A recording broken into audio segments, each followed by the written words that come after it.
خاوتي وخواتاتي صباح الخير عليكم اهلا وسهلا مرحبا بكم يا جماعه الخير. Bonsoir tout le monde, bonjour tout le monde plutôt, bonsoir pour celles et ceux qui vont nous regarder le soir. À la peine, nous déjà nous sommes en décalage horaire total par rapport à notre rythme de vie. Déjà nous avons une grande communauté de l'Afrique, de l'Amérique du Nord jusqu'à l'Afrique subsaharienne, jusqu'à l'Asie du Sud-Est. Donc beaucoup d'entre vous nous regardez ou le jour, ou la nuit, ou la soirée, ou la journée. C'est selon les fuseaux horaires de chacun de vos lieux de résidence. مرحبا بكم يا جماعه الخير اهلا وسهلا.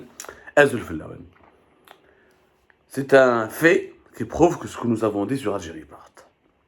C'est un fait qui prouve que ce que nous avons dit sur Algérie part est tout à fait juste. Le journaliste Qadi Hassan, il est toujours placé en garde à vue à la caserne Antar. Donc il a passé la nuit du 25 ou du 26 là-bas.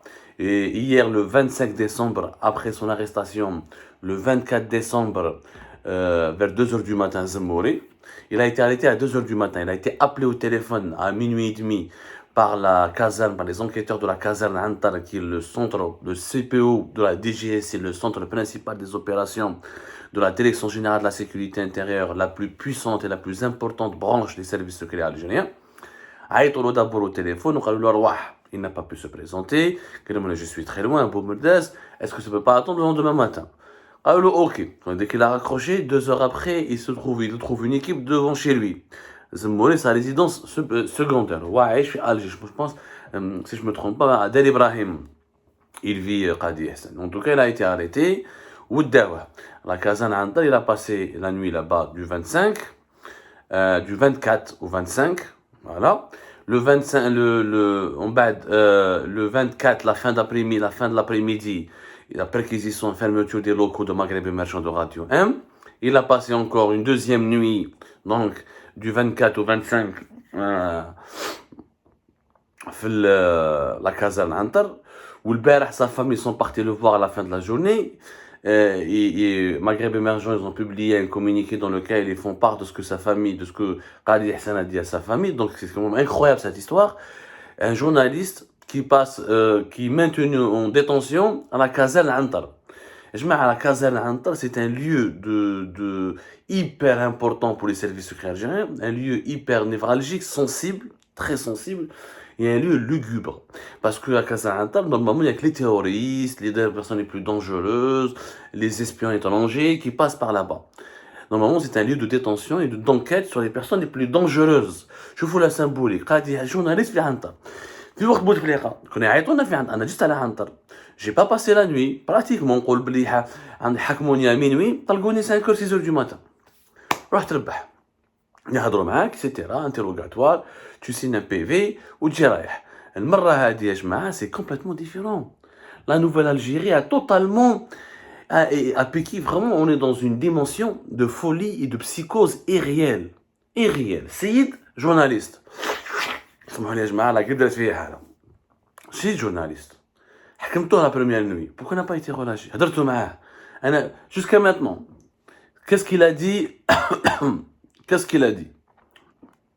Qadi Hassan à sa famille. Il n'a pas été encore interrogé.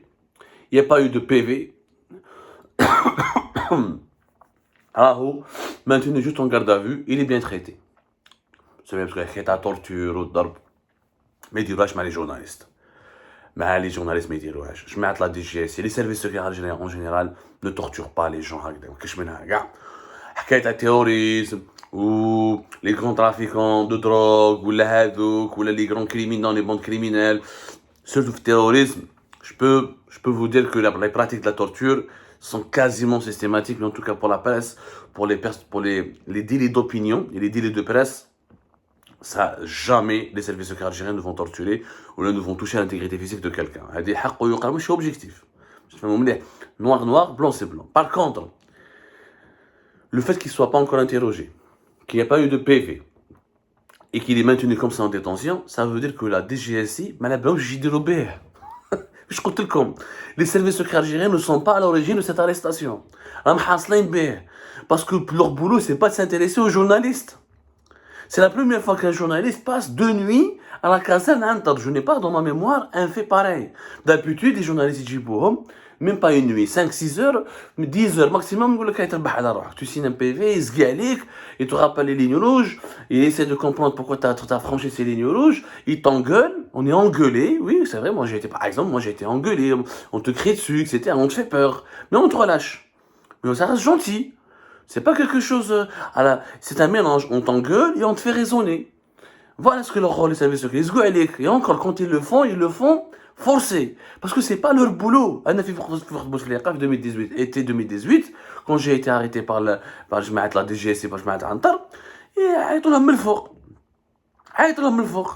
Général, d'après, à l'époque, c'était pas Tartag, c'était, je crois, c'était Abdelkader, général Abdelkader, اللي قال لهم جيبوه عبد الصمام نهضروا معاه. C'est tout, يطرقك. Mais donc, deux nuits, il le passe là-bas, il a même pas été soumis à un interrogatoire. Pourquoi? Parce que les enquêteurs de la DGSI ne sont pas outillés pour enquêter sur des journalistes.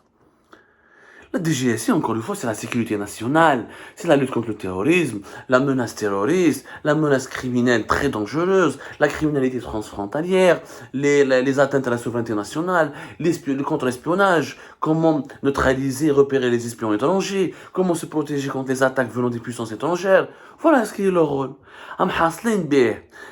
في un journaliste في عنتر عم حاصلين به غادي حتى محاصلين ما باش يديروا به. واش راهم يستناو؟ يستناو شكون من لا بريسيدونس. قلت لكم الخطره c'est la présidence qui a ordonné le démantèlement, la fermeture de Maghreb Émergent de Radio 1. Et c'est la présidence qui a demandé à la DGSI de passer à l'action. Et elle est passée à l'action parce que, pourquoi elle a choisi la DGSI, chez la police, chez la gendarmerie, parce que Tebboune, auparavant, Qadi Hussein, au Maghreb Émergent, Radio 1 était plus ou moins protégé par les services secrets. À l'époque du général, l'état général-major, fait 5 juillet 2022, Abdelghani Rachdi, l'ex-patron de la DGSI, de avril 2020, jusqu'à mi-juillet 2022, c'était lui qui avait demandé à Tebboune d'épargner Qadi Hussein, d'épargner Maghreb Émergent, et de les laisser s'exprimer un peu, de les utiliser comme des faire-valoir pour prouver à la communauté internationale, aux Nations Unies, au Commissariat des Nations Unies pour les droits de l'homme, qu'il y a encore un semblant de liberté de presse et d'expression en Algérie, qu'il faut les laisser un petit peu pour conserver un petit peu les apparences d'un pays qui n'est pas une dictature absolutiste. Tebboune مشى معاه قال له اوكي tant que tu les surveilles et dépasse pas certaines lignes rouges, ok. Qui est la général, qui est Abdelghani Rachdi, ça ne veut pas dire que l'actuel patron de la DGS, il est d'accord avec cette arrestation, ou il était à l'origine de cette fermeture du dernier espace libre en Algérie, médiatique libre en Algérie, ou du placement en détention, en garde à vue de Qadi Hussein. Non. Les services خاطيهم, les services عيطوا لهم من الفوق, تبعوا جابوا له des imprimés écrans. Voilà comment ça s'est passé. نحكي لكم, جابوا له des imprimés écrans, les conseillers تاعو جابوا له des imprimés écrans. هاو شنو يتبع قادي حسان في مغرب émergent. Il est en train de parler du deuxième mandat, il est en train de parler de l'armée, voilà ce qu'il fait sur Twitter, voilà ce qu'il fait sur Facebook, voilà ce qu'il fait sur son site. وتبعوا نزعف, c'est un nerveux, il est très nerveux, et il se prend pour le roi des rois, il se prend pour un empereur, il a piqué une colère noire. Aïe, دخلوه للحبس, دخلوا قسام. Voilà comment ça s'est passé. Aussi simple que ça. يعيط من الكابيني تاع تبون, يقول لهم عيطوا لجماعة عنتر qu'ils partent maintenant interpeller Qadi Hussein et qu'ils placent en détention, en garde à vue, et qu'ils ferment définitivement les locaux de Maghreb Émergent et de Radio 1. Ça s'est passé comme ça. كان سهران تبون مقلق, ما عجبوش الحال, ما عجبوش les articles. Les conseillers lui ont montré des articles, alors que c'est des articles qui datent du 17 décembre. Ils lui ont fait une synthèse, جابوا له des imprimés écrans. Il a fait un coup de gueule. Et le coup de gueule de Tebboune a abouti, le coup de colère plutôt de Tebboune a abouti à l'arrestation d'un journaliste et à la fermeture d'un média. Ça s'est passé comme ça. Mais celui qui vous raconte plus d'une autre version, sachez qu'il est en train de manipuler, de faire de la désinformation. L'Algérie, elle est devenue comme ça. Un président qui se prend pour pire que Walid Boumediene, qui se prend pour Poutine ou le pouvoir Erdogan, qui croit qu'il domine outrageusement le pays, qui veut pas de la moindre critique à son égard qui pourrait le blesser ou qui pourrait heurter sa sensibilité. Il veut une presse soumise, il veut pas d'un apparent démocratique. Tebboune s'en fout des critiques des institutions internationales, il croit à son Il croit qu'il n'a pas besoin, qu'il est plus fort que l'ONU, qu'il est plus fort que les ONG internationales occidentales, qu'il n'a pas besoin de se conformer à certains normes démocratiques mondiales. Il s'en tape de tout ça, il se croit vraiment Erdogan ou la Poutine. C'est ça le problème. Tebboune se prend vraiment pour Erdogan ou pour la Poutine. Il veut verrouiller la presse, il veut qu'il y ait, il veut une presse qui est entièrement à son service, qui ne l'énerve pas et qui ne fait que le glorifier. Ou les conseillers, mais c'est vrai, monsieur le président, il faut faire comme ça, vous êtes un grand, vous êtes le seul grand président, vous pouvez pas tolérer ça, vous pouvez pas vous permettre cela. Voilà, l'égocentrisme dangereux de Tebboune, il a abouti à ce qu'un journaliste totalement pacifique soit, encore une fois, en détention à la Kazan Antal, le lieu qui devrait accueillir ou l'a uniquement héberger, entre guillemets, ou là qui devrait uniquement détenir, entre guillemets, des terroristes ou là des gens les plus dangereux contre la sécurité nationale. C'est un épisode qui est fou, qui signifie que Tebboune est en train, pour l'année 2023, est en train de basculer dans une nouvelle dimension, celle d'un dictateur absolutiste qui s'assume, celle d'un dictateur qui veut rester au pouvoir, parce que deuxième mandat, ou l'armée peut se retourner contre lui, ou l'armée n'acceptera pas un deuxième Bouteflika puissant, ou lui il veut rester un président puissant, ou lui il veut devenir le président, il veut devenir encore plus puissant que Bouteflika fi waqtou. Bouteflika il a accepté la critique. Et vu que Bouteflika, aucun journaliste n'a été maintenu en détention pendant 2 jours à 3 jours في عنتر. Si un journaliste qui a été placé en détention في عنتر pendant Bouteflika 2 ou 3 jours, qui se manifeste, qui m'envoie une mise au point في Algérie part, je vais corriger l'information. Il y a eu des journalistes qui ont fait de la prison, Mohamed Ben Chikou, il y a eu des affaires de presse pour Bouteflika, mais elles n'ont strictement rien à voir en termes de brutalité, en termes d'intensité, en termes de pression, en termes de violence avec ce que nous vivons aujourd'hui sur l'époque de Tebboune, parce que Bouteflika, il jouait le jeu. Il savait que pour durer le plus longtemps au pouvoir, il lui fallait préserver quelques apparences démocratiques pour ménager la sensibilité des partenaires occidentaux. À la belle oubliée, il ne peut pas être Poutine, il ne peut pas être Erdogan, il ne peut pas être le leader Xi Jinping en Chine, il ne peut pas être Kim Jong-il à Corée du Nord.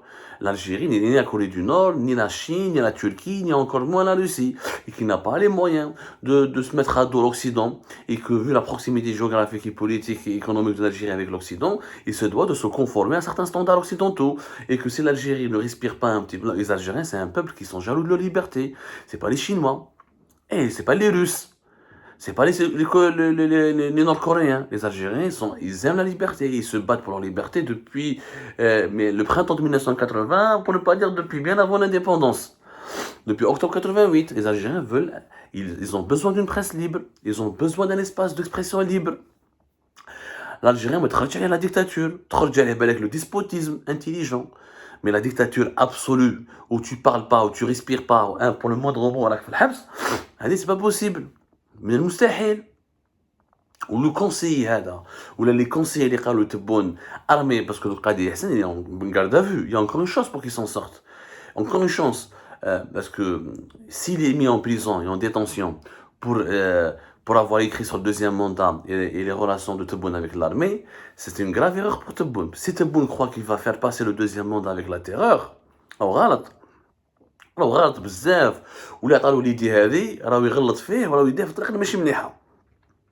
Tebboune devrait se réveiller et comprendre que ça sert à rien d'avoir l'adhésion de la majorité absolue quand le président peut rester au pouvoir sans que tout le monde soit d'accord avec lui, sans que tout le monde puisse l'adorer.